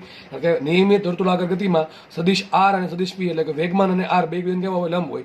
V ક્યાં હોય? વેગની દિશામાં, અને વેગ અને R એકબીજાને લંબ હોય, એટલે R અને P પણ એકબીજાને લંબ જ થશે. સૂત્ર આવશે RP sin 90. sin 90 થાય એટલે સૂત્ર આવશે RP ને P છે વેગમાન, તો મૂકો RMV. તો જસ્ટ તમારે શું કરવાનું છે? R, M અને V ની કિંમત મૂકવાની છે. અહીંયા શું આવશે? Me આવશે, બરાબર? M છે ઇલેક્ટ્રોનનું દળ. તો R કેટલા મૂકશો? 5 10⁻11. Me કેટલા મૂકશો? 9 10⁻31. અને V કેટલા મૂકશો? 2 10⁻6. તો તમારું કંઈક L મળશે તમને, બરાબર? શું આવશે એકમ એનો? આનો એકમ હોય કિલોગ્રામ મીટર પર સેકન્ડ ને, તો આવશે કિલોગ્રામ મીટર સ્ક્વેર પર સેકન્ડ, બરાબર? આ થઈ ગયું કોણીય વેગમાનનો એકમ. છેલ્લો ક્વેશ્ચન છે ગાયરો મેગ્નેટિક રેશિયો. તો ગાયરો મેગ્નેટિક રેશિયો કોને કહેવાય? કે કોઈ પણ વિદ્યુત ભારની ચુડામો અને એ વિદ્યુત ભારના કોણીય વેગમાનનો ગુણોત્તર. તો જો આ દળ નથી, આ શું છે? ચુડામો છે. આ શું છે? ચુડામો. તો ચુડામોનો જે આન્સર આવે એ ભાંગે શું કરો? કોણીય વેગમાનનો જે આન્સર આવે, આવું શીખવાડેલું છે, એ બંનેના રેશિયો શું કહેવાય? ગાયરો મેગ્નેટિક રેશિયો. અને એનો જવાબ કેટલો આવશે? સીધી વાત છે, તમે આના ભાગમાં આ મૂકશો, આન્સર શું આવશે? Q/2 Me. તો વિશેષ વિદ્યુત ભાર ભાંગ્યા 2, યાદ છે ને? વિદ્યુત ભાર ભાંગ્યા 2 ગુણ્યા દળ કરો તો પણ તમને ગાયરો મેગ્નેટિક રેશિયો મળે. તો તમને માનો કે ખાલી શું પૂછ્યું? ગાયરો મેગ્નેટિક રેશિયો પૂછ્યો હોય તો આ શોધવાની જરૂર નથી. ડાયરેક્ટ શું કરી દેવાનું? વિદ્યુત ભાર ભાંગ્યા 2 ગુણ્યા દળ. યાદ સૂત્ર શું હતું? યાદ કરો. વિશિષ્ટ વિદ્યુત ભાર ભાંગ્યા શું કરવાના? 2. તો પણ તમને શું મળે? આન્સર આવશે કે ન આવે? તો ટ્રાય કરજો. અને એવું લાગે તો આમાં કેલ્સી વાપરી દેજો. -E/2 Me કરશો તમારો આન્સર આવી જશે. 8.8 સમથિંગ આવશે. તો ગાયરો મેગ્નેટિક રેશિયો મળી જશે. એનો એકમ શું હોય? કુલમ પર કિલોગ્રામ. શું હશે? કુલમ પર કિલોગ્રામ. મગજ બરાબર. અને MLT પણ પૂછશે. ઓકે, દાખલો સોલ્વ થાય છે, બરાબર છે? તો આજે આપણે અહીંયા રાખીએ. નેક્સ્ટ લેક્ચરમાં આપણે વધારાના ટોપિક્સ અને દાખલાની પ્રેક્ટિસ કરીશું. ધન્યવાદ. જય હિન્દ.